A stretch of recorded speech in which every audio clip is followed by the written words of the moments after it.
Hey everybody, welcome to Pop Culture Philosophers. I'm Rockin Robbie Billups, and it's time for the weekly comic book review.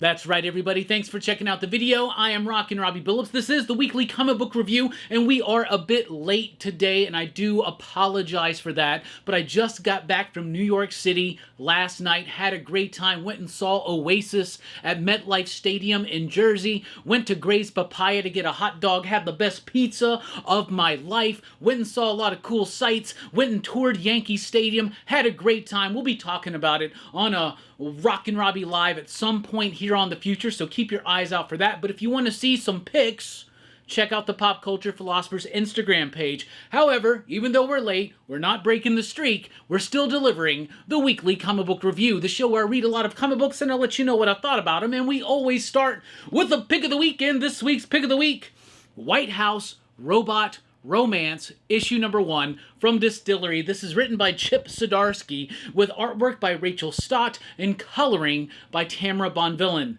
I was really surprised by this book. In fact, I almost didn't want to read it, right? Because I was in New York over the weekend, I didn't have a chance to start reading any of these books early. I missed out on a lot of work. I had to come in on Tuesday night, grab a stack of books super late. I got to read like 3 books, then I had to wake up and go to work. I had to do that, and then I had to come home on Wednesday night and read all of my books. Not saying that my life is such a labor, because it's a labor of love, and I'm not complaining, but that's why we're late. But that being said, I knew I had a fat stack of comics to read before I even got to deliver this video, right? And this was one of the ones I almost skipped. I did. I literally almost skipped this book, and it winds up being the pick of the week. So it's a new one from Distillery, written by Chip Zdarsky, who I think is a little bit solid and sometimes a little bit not so solid, but for the most part, Chip Zdarsky is a pretty solid writer.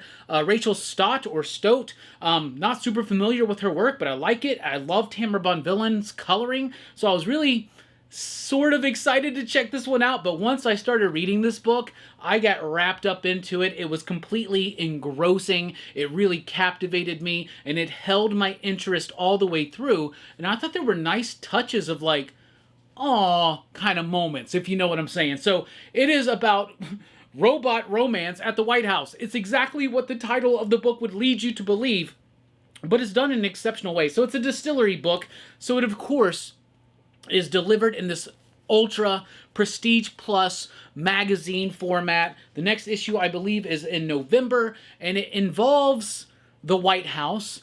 And at the White House, we live in a world now where we have artificial intelligent robots, right? And, or at least in this story is what I'm saying, okay? So in this story, the security of the president, right? Like the Secret Service, they're robots. Like some of them are robots, some of them are human, but there are robots there. Also, even down to the fact of some of the president's chefs are robots, right? So this is about a robot who is basically tasked with protecting the president. He winds up getting shot, repaired, but maybe there's something off about him, and maybe the government feels like they need to decommission him. On the other side, there is a chef who prepares the meals for the president, and they're a robot as well. And that chef robot and the Secret Service robot kind of develop this really cute, authentic, and wholesome romance in the midst of all this. And once they decide to take the one robot, the Secret Service robot, decommission him, it then starts excelling at its tension, at its pace, and at its excitement levels. There are other characters that are introduced, there are other things going on around it, but to me, it's the core of this robot love. Robot love? Why are you saying robot love? The core of this robot love really was, to me, incredibly charming, enriching, wholesome, and captivating. I loved it. I thought the art was great. I thought the story was solid. But the romance between these two robots really kind of tugged at my heartstrings. All right, that's your pick of the week. Let's jump over to DC because we got Batman #1. And that's right. There's nothing we as comic book fans love more than a relaunch of an issue of a book that's been going on for decades and decades and decades. Also, interrupting the current story going on. Now, granted, I've not been the biggest fan of Batman Hush 2. Granted, not a lot of people have been big fans of Batman Hush 2. However, in the midst of that story, we're rebooting Batman with a new #1. First of all, before I even talk about the contents of this issue, so take all that aside, what the fuck, DC? Are you serious? Are you serious? And I've known this was coming for a while, and I've been talking about it on Rockin Robbie Live, maybe a little bit on the monthly comic book review. By the way, monthly comic book review tomorrow night, Thursday night, 6 p.m. Central Time. Me, Nick, Greg, Stu, and Eric are going to be talking about our favorite comic books of August. That being said, what? DC, what are you doing? You're ridiculous. You're being backwards. You're on like issue 160 something in the midst of Batman Hush 2 Part 1, because we already know there's going to be a pause until they get to Part 2, the second half of the series. Anyway, the first half of the series, the first 6 issues, aren't even done, and you're rebooting Batman. So, y'all ready for this? There's going to be a Batman 162 or 3 or whatever the hell. There's going to be one of those coming up on the horizon at some point soon in the midst of this new Batman run. I try to tell people, be cool, be calm, be collected, don't care about continuity as much. If you care about continuity, you know, just fit it in however you want. It all works out in the end. We just want great comics, right? That's true, but this is some dumb shit. It's dumb shit. I mean, do you disagree? I dare one of y'all to disagree with me and let me know in the comments. Do you think it's cool for DC to reboot Batman in the midst of a Batman run on the previous volume? Do y'all realize, like, so what, is Batman Hush 2 Part 2 going to be Batman number 13, or is it going to be Batman 678 or some shit like that? It's ridiculously stupid. It's like laughably stupid. It's so dumb. It's so dumb. By the way, the move that DC has made with this gets 0 you digs. Okay? None. Nada. Not a thing. That being said, this Batman #1 is pretty good. I liked it. I liked it a lot. In fact, I think it's been one of the better Batman issues, like Batman proper. Not talking about Detective Comics, Batman and Robin, or any of the other Batman books like Dark Patterns, which is freaking awesome right now.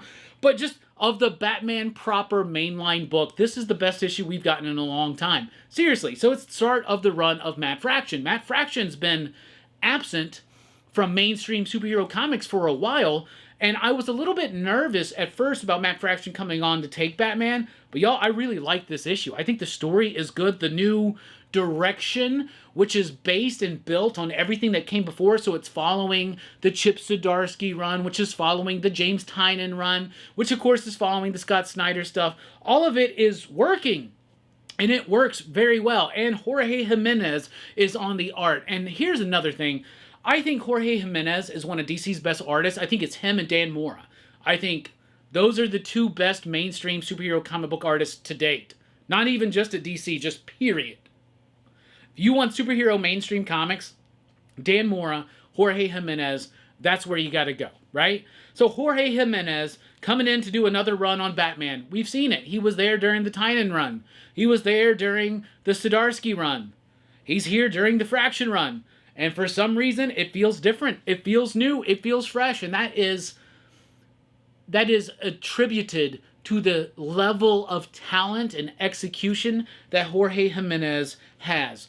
The book is beautiful. It looks absolutely amazing. The figure work, the sense of epic scope, the redesign of Batman's, not only Batman's costume and the world of Gotham and the Batmobile, but his tech, and it all makes sense within the story. We got a new iteration of Killer Croc that absolutely rocks, absolutely slams. You remember Batman Hush, the original, when Jim Lee redesigned Killer Croc, and most of us were like, huh, that's weird.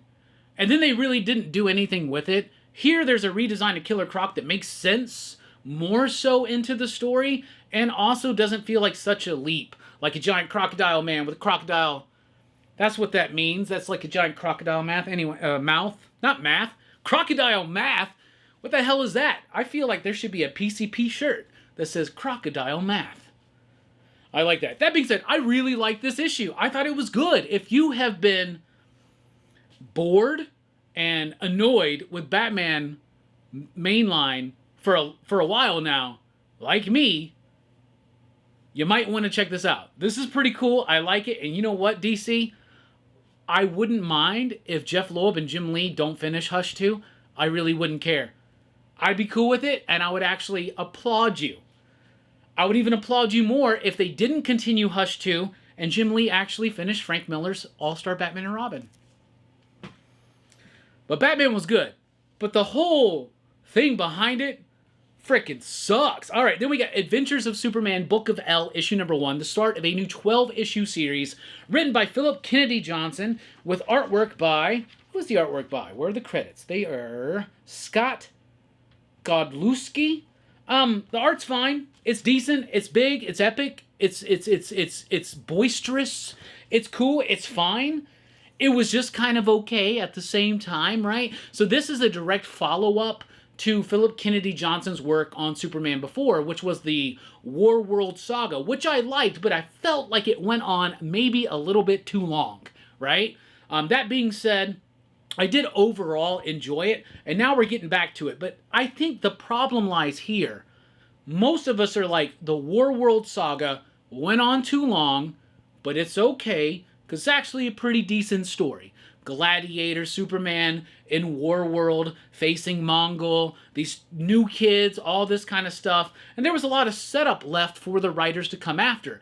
But DC has decided to let Philip Kennedy Johnson basically continue his story. So if you're just reading this as a fresh issue number 1, it's not going to hit quite the same as if you've already read the War World book. That being said, I am nervous that this book might be too long, but I can't judge this book on what I assume is going to happen in the future. I can only judge it on its issue number 1, and it was a solid premise. It was decent. It's more rewarding for fans who have read the Johnson work on the book already over at Action Comics like a year or two ago. That being said, it feels odd to do this now. It feels like I feel like they just wanted to add another Superman book because of the Superman movie hype or something like that. But this should have come out maybe like a month ago for the timing, for the synergistic quality of that. But that being said, it's okay. It's decent, but I feel like it's not new reader friendly. And I think that a lot of us who are already like, all right, the War World Saga, we made it through, let's move on. Why are we going back to that? But at the same time, it's one of the only Superman books dealing with the fact that Superman has these 2 new kids, basically, that are from War World. So that's cool. I wasn't completely checked out in issue number 1. We'll come back. We'll see what happens. Then we get Absolute Superman issue number 11, and I'm not going to do the Spinal Tap joke this episode. I'm not going to do it. It's an easy thing. I do it easy all the time. I'm not going to do it tonight. Anyway, Absolute Superman issue number 11 was pretty freaking awesome. This book is solidified. I really like it. This one may have a little bit of clunkiness to it, mostly because I think the art by Carmine Dijon Domenico is solid, but there's something lacking in his art. It still has this like kinetic quality to it, but there's something about the line work. Maybe, is he working with an inker? I don't know. There's something going on here with Dijon Domenico's artwork lately. No, he's inking himself. It just doesn't have quite the same panache, but it's still pretty freaking dope. I love the Absolute version of Brainiac. You get a lot of Brainiac in here. Basically, Brainiac he has captured Superman at the behest of Ra's al Ghul, and I love the idea that Ra's al Ghul is kind of the Lex Luthor for the Absolute Superman, whereas Absolute Lex Luthor we haven't seen yet, but Absolute Ra's al Ghul is totally absolutely the Lex Luthor of Absolute Superman. Does that absolutely make any kind of absolute sense? That being said, I loved this issue. I thought the story was really solid. I really like how we're playing with Kal-El, how we're playing with our expectations as readers, and at the same time staying true to the core of Superman. And I mean to the nitty-gritty Golden Age core of anti-bully Superman. And I really like that, so I really like this one. I just thought the art was a little bit wanting. Let's just say that. Then we get Absolute Green Lantern issue number 6. I don't know if this is my least favorite Absolute book. It might be. That being said, it's still pretty interesting. Al Ewing is not a writer who I typically enjoy in the long term. Like, I think he has a lot of great setup, a lot of great ideas, but he doesn't have a lot of great execution on those ideas, in my opinion. I think that's happening here with Absolute Green Lantern. In issue number 6, it's a big explanatory issue about what the Absolute Green Lantern is, right? What the emotional spectrum is, what the light waves represent emotionally. It goes deeper than that. There's some esoteric, like, tree of life, Kabbalistic type things here, and I really love those ideas that are set up by Al Ewing in a lot of his work. I just feel like this is a little bit muddy, a little bit confusing, and a little bit lackluster, and not super exciting, right? Like, there are other writers who like to use, for lack of a better term right now, esoteric, occultish type methods into their work. Grant Morrison, Alan Moore, they immediately pop into my mind, right? They do great work because they also make exciting comics. Al Ewing is doing that. He has these great, elaborate, esoteric, interesting concepts and ideas. Conceptually speaking, this is a really cool book. I should like it, but there's just something about the execution that I don't like. I just don't find myself engrossed in this book, but there's enough about the ideas that intrigue me. I don't know. 6 issues in an Absolute Green Lantern. It's a toss-up between this and Absolute Flash as to what I think is the weakest Absolute book. All right, then we got Poison Ivy here with issue number 36. A solid chapter in the ongoing saga of Poison Ivy, written by G. Willow Wilson. The writing is top-notch. A lot of the stuff going on with Pamela and Janet right now. Janet from HR, who I have become quite a fan of Janet this year. Like, in fact, 2025 to me is the year of Janet. That being said, I have some problems with this issue, and it's mostly in the art. The art is, it's a fill-in artist, and their art is okay. It gets the job done. It tells the story. It's Otagon Ilon, but there's something off about the art. It doesn't quite have the organic, fluid quality of, I can't even remember the artist on this book, but it's just, the art kind of hinders this book back just a little bit. But as far as the writing goes, it's another exciting chapter. It continues that story. I've been loving Poison Ivy. I just think the art was a little bit lackluster in that issue. Batgirl issue number 11. Not doing it. Not gonna do it. Not gonna do it. That being said, Batgirl issue number 11 was awesome. Tate Bromball's,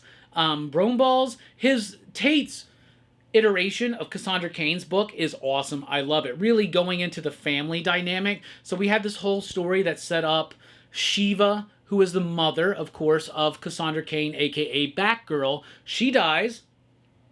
Don't worry, she'll get better. She'll be back, right? But anyway, she dies. She sends Cassandra on this quest to find who she is and what she means as far as the continuity of family, if that makes sense, the persistence of family.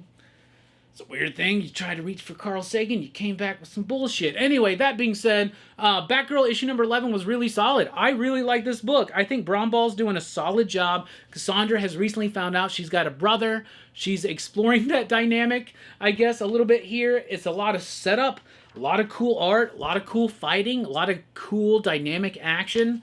Batgirl's been freaking solid. Then we got JSA issue number 11. Anyway, so Jeff Lemire. Jeff Lemire is writing JSA now, and he's doing a solid enough job. The art could be better. The art kind of is a little bit weak. Jeff Lemire started with the end of the Justice League, and then is building up to basically give us Justice Society, I should say, JSA Year 1. And anyway, all of that aside, this issue was pretty solid. It was decent, but, like, you really gotta, like, you got to really work to be into this book. Like, you got to be a hardcore JSA or a Jeff Lemire head to really get into this book. Because if you're not, I feel like you're going to, like, there's no way you made it 11 issues through unless you're a huge JSA and Jeff Lemire fan like I am. because the book's not great, but it does enough things okay. It's just kind of alright, so there you go. Then we got Cheetah and Cheshire, Rob the Justice League issue number 2, an Ocean's 11 heisty type book where Cheetah and Cheshire decide they're going to rob the Justice League, their trophy room or something like that. It's an odd book. It really is. It's written by Greg Rucka with artwork by Nicola Scott. Greg Rucka and Nicola Scott definitely need to be on a more high-profile book. I think they have that in them. They've already proven that they've had that in them, seriously.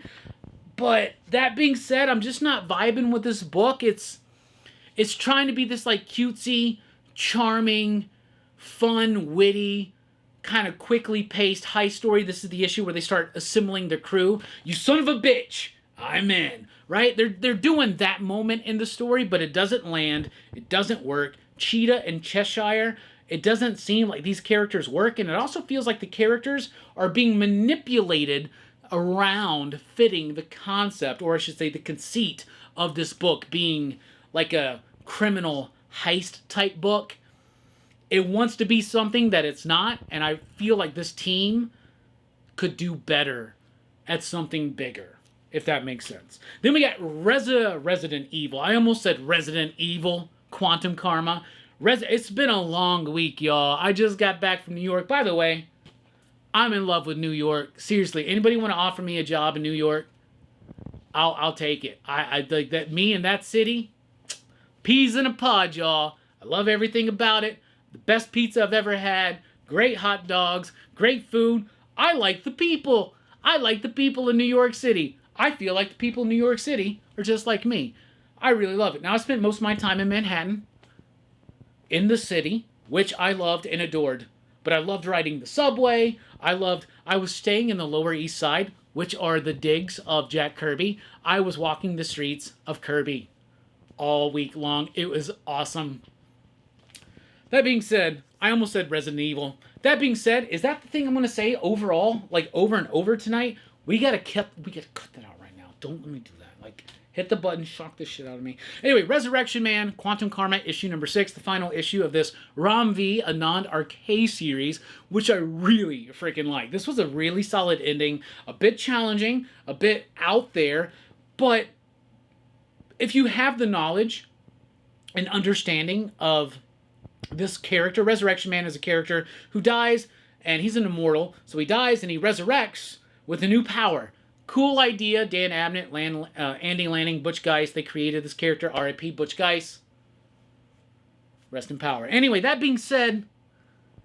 Oh, I said it again. Anyway, Resurrection Man, Quantum Karma was an awesome ending. A little hard to follow at times. I love these ideas, but the whole gist of how this book wraps around itself, I thought was rather freaking brilliant and clever. Amazing artwork, really solid stuff.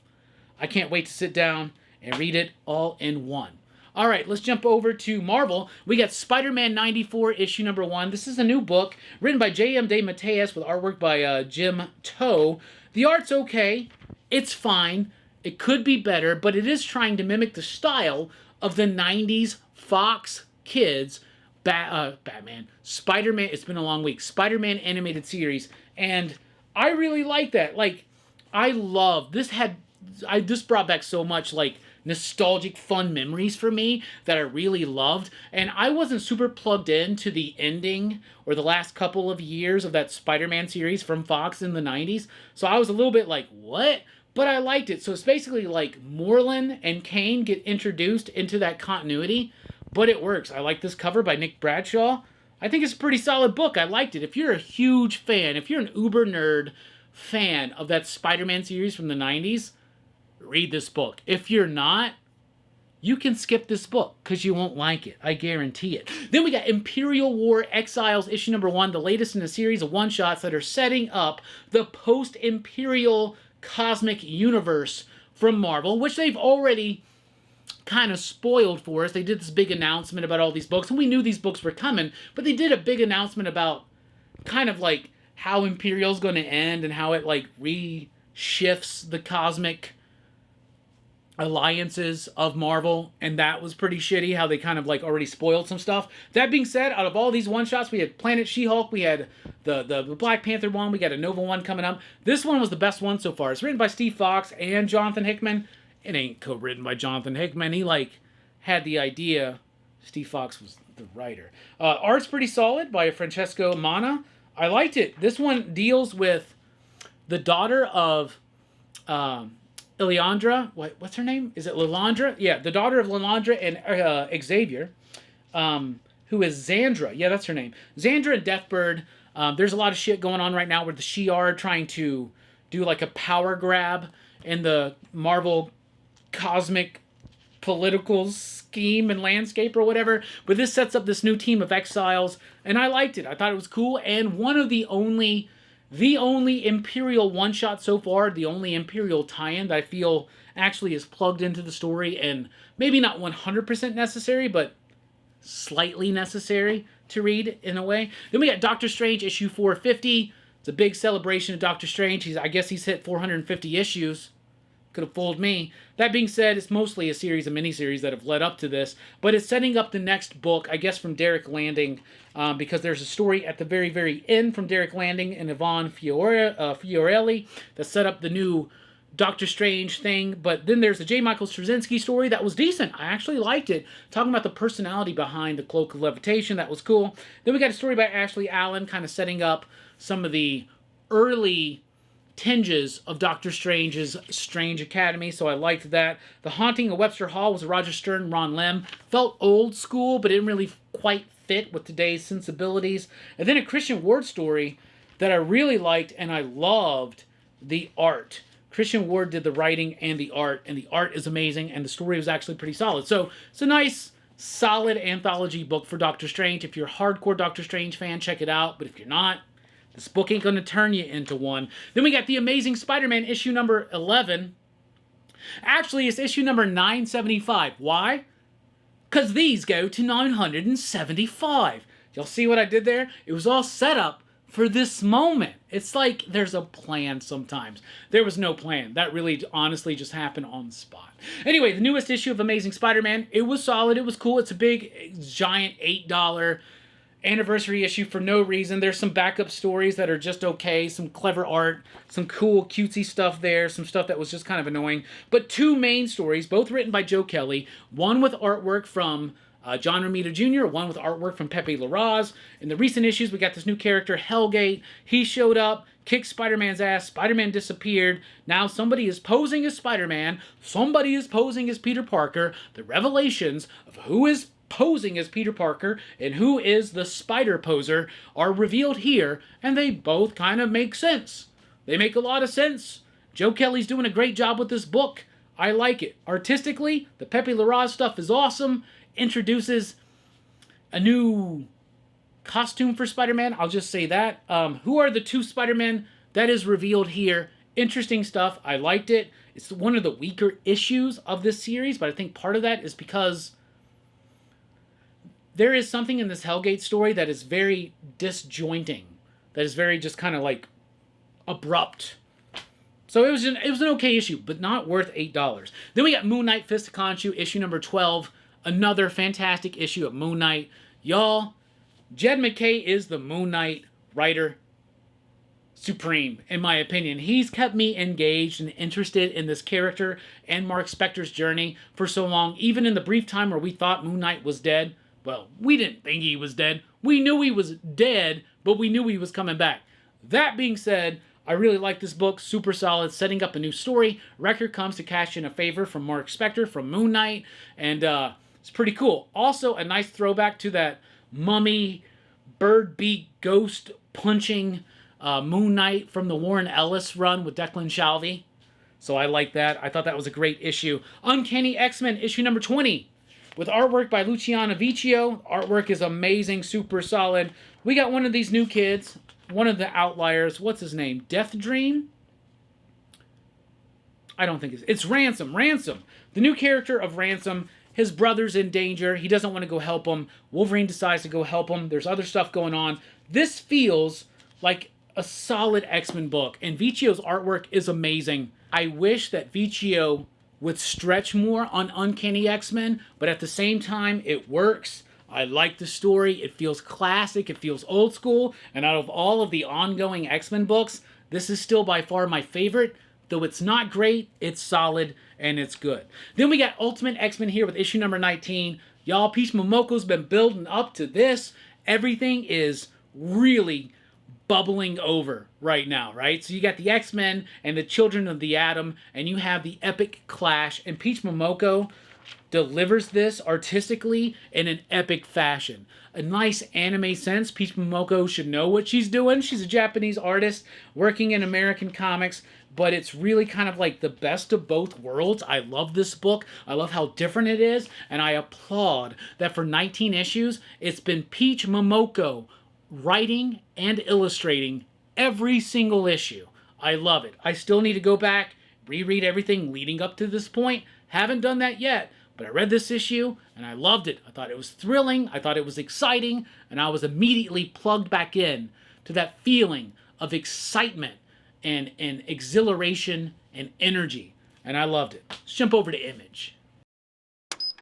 Hey there, Dynamite fans. Here is your exclusive preview of what's coming to stores this Wednesday, September 3rd. Let's check it out. First up, it's Thundercats Lost, number 6, from Ed Brisson and Rafa Labosco, with covers from Declan Shalvey, Rafa Labosco, Megan Hetrick, Marco Failla, and Jay Lee. And then we have Silverhawks number 7, also by Ed Brisson, with art from George Cambadias, with covers from Jay Lee, Kat Staggs, Alessandro Rinaldi, Drew Moss, George Cambadias, Mannix, and David Cousins.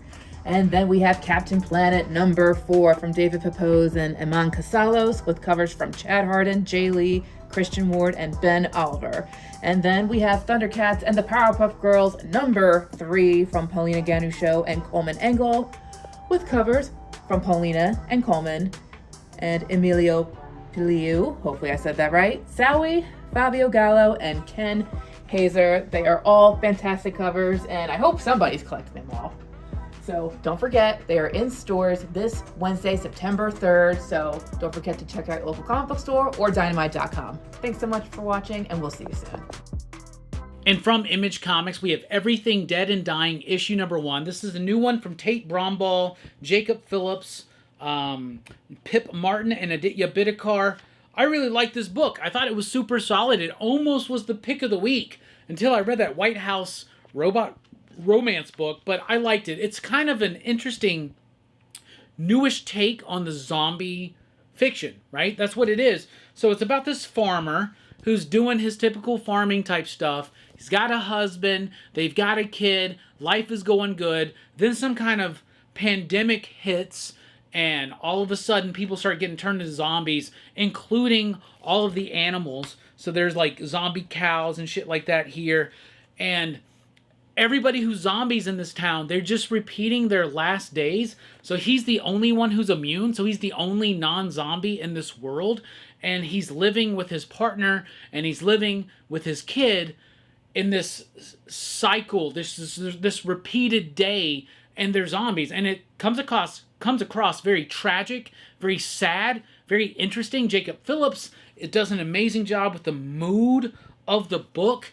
There are moments, there are pages that basically mimic previous pages that recontextualize the story.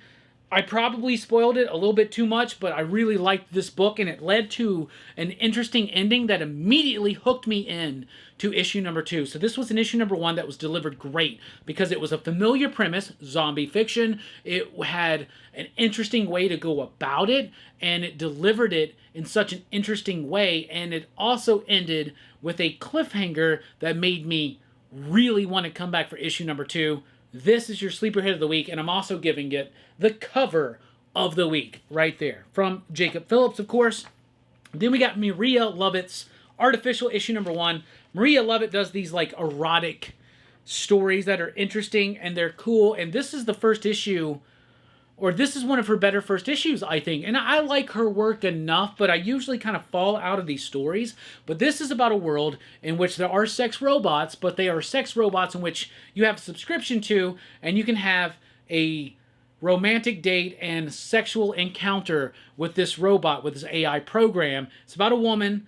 she's doing her thing. She's got a group of friends. They're like, yo, you need to get laid.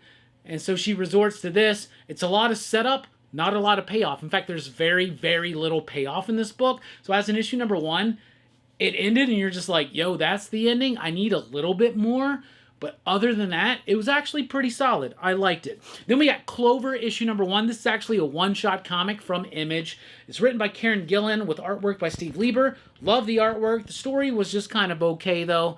It's the scientist brings this woman in for a scientific study. They put her in a room full of pigeons. Turns out 3 more pigeons appeared. There's something special about her. She's changing reality. They try to figure it out. It's tied into this obsessed lover. It was a little bit overwrought. It was a little bit boring, and it just didn't quite work for me. And especially for a one-shot at, what is the price of this book? Well, it's only a $4 one-shot. If Marvel did this book, it'd be $10. But we're not talking about Marvel. We're talking about this book, and I didn't like it. So there you go. Then we got the Tin Can Society, issue number 8 of 9. So one more issue after this one. And I liked it. I love the artwork. I like the story. But this book has been delayed and a little bit late these last few issues, and because the issues kind of go by real quick and really depend on you remembering who all these characters and their relationship dynamics are, it kind of loses a little bit of steam because of the lateness of this book. This is something I think will work so much better in a trade, and I still liked this issue. I liked it a lot, but it is just kind of hard to follow issue to issue because of the lateness of the issues, because of the not super complex, but still slightly simply complex relationship between these characters. This issue went really fast, very dynamic, very action-oriented, but at the same time, I left the issue going, I can't wait for this final issue. I can't wait for the trade so I can just read it all in one sitting, see how it irons itself out with its pace. Then we got Phantom Road, issue number 15, the end of book 3 of Phantom Road. What a great, solid book. Also dealing with the same thing that Tin Can Society is, where this book has been so delayed that I find myself removed from the story, the plot, the mood, the tone, the atmosphere, as well as the characters. And there's some major things that happen in this book, in this issue in particular. A lot of revelations, a lot of connections that happen here that should be more rewarding and would be more rewarding if you got to read 15 issues just back to back. But there was a big long gap between issue 10 and 11, I believe, and it just kind of stunted and stalled out the momentum of this book. So I still like it, but I think it's more of a trade weight situation for most people. How about G.I. Joe? A Real American Hero, issue 320. You know, I say this all the time. I say, if you want to get into a comic, just jump in. They'll fill you in. So you know what? I decided to do it with G.I. Joe Real American Hero.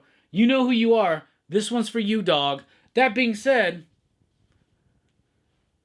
I was so lost and so confused in this issue. I'm going to keep with this book for a few months to see if Larry Hama and company can, like, do the job of bringing me into this world. But I feel like I'm so lost. Like, there's a lady Snake Eyes now.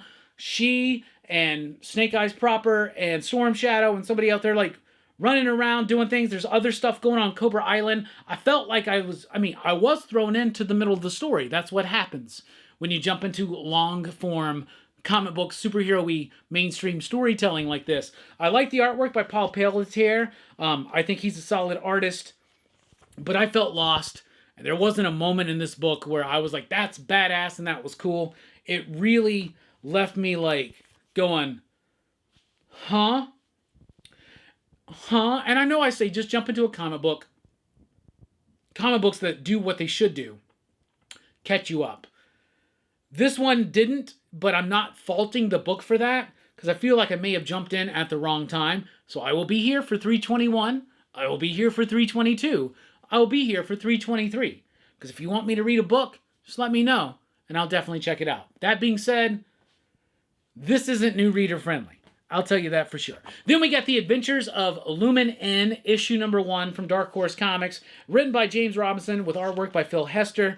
Love the artwork. I'm a huge fan of Phil Hester. The artwork is solid. The coloring is great. Is that Dave Stewart? It's not even Dave Stewart. Bill Crabtree. It's like Dave Stewart-esque. I really like this. Solid artwork, solid story, solid coloring. I can't really explain it, though, without revealing what gets revealed at the end, and that's the hook.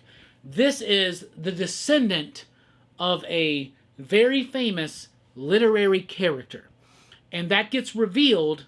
Maybe it's already revealed in the solicitations, but I don't know and I don't want to spoil it. So this is the descendant of a very famous literary character. And when I got to the revelation of that, I really liked it. I thought it was solid, but it was just okay. It wasn't like mind-breaking. Then we got Blood and Honey, issue number 1, or just Blood Honey, issue number 1. It's a one-shot from IDW, written and illustrated by Sean Peacock.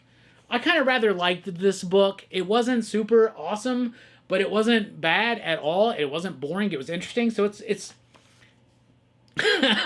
so it's about like fencing and dueling as if it was like a college sport, like college football or something. And so it's perfectly timed with college football. By the way, what happened to Alabama and Colorado and North Carolina and Texas? What an interesting first week of college football. That being said, what if the hype for college football was placed on fencing and dueling, right? So you got a cheerleader and this like badass, like preppy, pretentious fencer guy. Are they fencers? Or are they fencists? Or the swordsmen? I don't know what the hell they're called. Anyway, I liked the art a lot. I liked the vibe of the story. So it's like, it's playing with the tropes of a romance comic, but in an interesting, weird kind of way. I thought it was cool. I liked it, but overall, for how much was it? $7? I think most people won't super be into it, but definitely if you got some room on your plate this week and you want something a little bit different, a little bit more quirky, yet still with a little bit of charm, check this one out. I thought it was cool. Then we got Teenage Mutant Ninja Turtles, issue number 11. And I liked it. I liked it a lot. I'm just kind of sad that we only have one more issue of Jason Aaron and Juan Ferreira, because I think they're doing outstanding work. I really do. I think both of them are doing some of the best work of their career. The Turtles are on trial, and they start trying to turn the tide their way, and they start doing it with successful fashion here. But I'm loving this book. I think it's one of the best books IDW has ever done, especially in the recent like the last 5 years or so. This is one of the best books I've read from IDW, and I'm cautiously excited and at the same time so heart-wrenchingly gut shot that this creative team is ending and a new creative team is coming on. Gene Luen Yang, solid writer. Freddie Williams, solid artist. We'll see what happens, but there is some magic happening here with Aaron and Ferreira, for sure. All right, then we got Savage Sword of Conan, issue number 10. This is all written by Jim Zub. It is Scourge of the Serpent. So you got a main story in here with artwork by Doug Braithwaite. That is a big lead-in, tie-in of sorts to this whole serpent story that they're building up. What is it? What's that story called? Again, let me see if I can find it. But I probably can't. But anyway, I'll just move on. So anyway, Set, the Serpent God, there's all this kind of stuff going on. There's been a lot of build-up to this in Conan the Barbarian. And now you got Jim Zub doing the entire issue of Savage Sword. So you got the main story, Conan dealing with something left over from issue 18. I liked it. Loved the artwork. I thought it was super solid. Then we got a secondary story that also ties into the Serpent story that Jim Zub's been building up into. And I liked that. I thought that was cool. And then you had this story with this character, Sailor Steve Costigan. When I saw Jim in Orlando earlier this year, he was talking about this. This is Rob De La Torre on the artwork, who amazed us already in his work on Conan the Barbarian. Now he's doing this Robert E. Howard boxer character that I'm not super familiar with, but Jim was very excited for this and said that La Torre was delivering some stellar artwork for it, and he has, and he did, and he is, and I loved it. I thought it was great. This was a super solid issue of Savage Sword of Conan, and guess what? It gets the smell of the week, because it smells like nostalgia, freshness, and badassery. All right, from Dynamite, we got Captain Planet and the Planeteers, issue number 4. Loved this issue of Captain Planet. I think David Pepose knows exactly what he's doing with this book, and he knows exactly who he's writing this book for. He's writing it for classic fans of Captain Planet, but he's also writing it for new readers, people that may not be familiar with who Captain Planet is or that original cartoon. He's got inspiration from Marv Wolfman and George Perez's New Teen Titans and Chris Claremont and Dave Cockrum and John Byrne on X-Men that influence vibes completely through. The book moves at a very brisk pace, but not too brisk. It has moments for those moments to breathe. Though there is a moment here where Matisse says, you just gotta follow your heart. David, you knew that was cheesy. By the way, David, Joe Corallo says, what's up? He just took me to the Limelight Pizzeria in New York City, told me to tell you that. He told me you were a fan, I'm a fan, and I'm a fan of Captain Planet. This book slaps. Pollution in the face. All right, then we got Silverhawks issue number 7. I love what Ed Brisson is doing in the pages of Silverhawks. Absolutely stellar work. I love George Kambadias' artwork. I wasn't completely sold on it at first, but as this book progresses, I am more assured by his ability to carry this book visually. I really solidly like this book. I think Ed Brisson is able to take the core of the concept of Silverhawks and really dive into it and dissect it and pull out everything that was never pulled out from this concept and making it something truly elaborate, truly significant, and very, at certain times, poignant. So I like it. I think it's super cool. Then we got Thundercats Lost, also by Ed Brisson, with amazing artwork, by the way, from Rafa Labosco. The artwork in this book is awesome. The pacing of this book is cool. This is another group of Thundercats that was sent to Third Earth, and most of them died. They're trying to survive on this world. You don't have to be reading the main Thundercats title to read this, and honestly, I hate to say it, but I'll say it because I like to be honest and authentic. This is my favorite Thundercats comic right now. I'm loving it. I love the regular Thundercats from Dynamite, but this one is even better. Then we got Thundercats Powerpuff Girls issue number 3, the penultimate issue of this book, written by Paulina Ganicho and Coleman Ingle on the artwork. Pauline has been on the channel a couple times. She's super cool. Love talking to her. This is a charming, silly, crazy book of the Powerpuff Girls trying to go one by one and find all the missing Thundercats. Tigra and Chitara have a little bit of a falling out. They kind of pick teams here. It's funny, it's cute, it's ridiculous, it's awesome, and it works so well. I know a lot of y'all are out there like, I ain't reading no Thundercats Powerpuff Girls. Well, you're missing one of the best licensed crossovers in comics right now. So there you go. That's what I read, that's what I thought. Let's do the ya dig scale. So out of 5 possible ya digs, what do I think? 3 ya digs for Thundercats Powerpuff Girls. Thundercats Lost gets a 3.5. Silverhawks gets a 4. Captain Planet gets a 3.5. Savage Sword of Conan gets a 4. Teenage Mutant Ninja Turtles gets a 4. Blood Honey gets 3. Adventures of Lumen N gets 3. G.I. Joe Real American Hero gets a 1.5. Phantom Road gets a 2.5. Tin Can Society gets a 2.5. Closer gets a 1.5. Artificial gets a 2.5. Everything Dead and Dying gets a 4.5. Ultimate X-Men gets a 3.5. Uncanny X-Men gets a 3.5. Moon Knight gets a 3.5. Amazing Spider-Man gets 3. Doctor Strange gets 2.5. Imperial War Exiles gets 3. Spider-Man 94 gets 3.5. Resurrection Man gets 4.5. Cheetah and Cheshire Rob the Justice League gets 2.5. JSA gets a 2.5. Batgirl gets a 3.5. Poison Ivy gets a 3. Absolute Green Lantern gets 2. Absolute Superman gets 4. Adventures of Superman gets 3. Batman gets a 4.369. And White House Robot Romance gets 4.5. Ya digs. So there you go. That's what I read. That's what I'm thinking. That's what I'm digging. What are you reading? What are you thinking? What are you digging? Let us know in the comments down below. Thank you so much for checking out the video. Be sure to like, share, and subscribe. Join us tomorrow night, 6 p.m. Central Time on Thursday night for the monthly comic book review. Me and an esteemed panel of YouTube comic book enthusiasts talking about our favorite comics of August. Also, Horror Fest continues on Friday. Other stuff on Sunday, Monday. It's a busy week. Station, pop, pop, boom. I love New York. I love New York. I love New York. And I love you. Thank you so much for watching the video. We really do appreciate it. Station, pop, pop, boom. Keep on reading.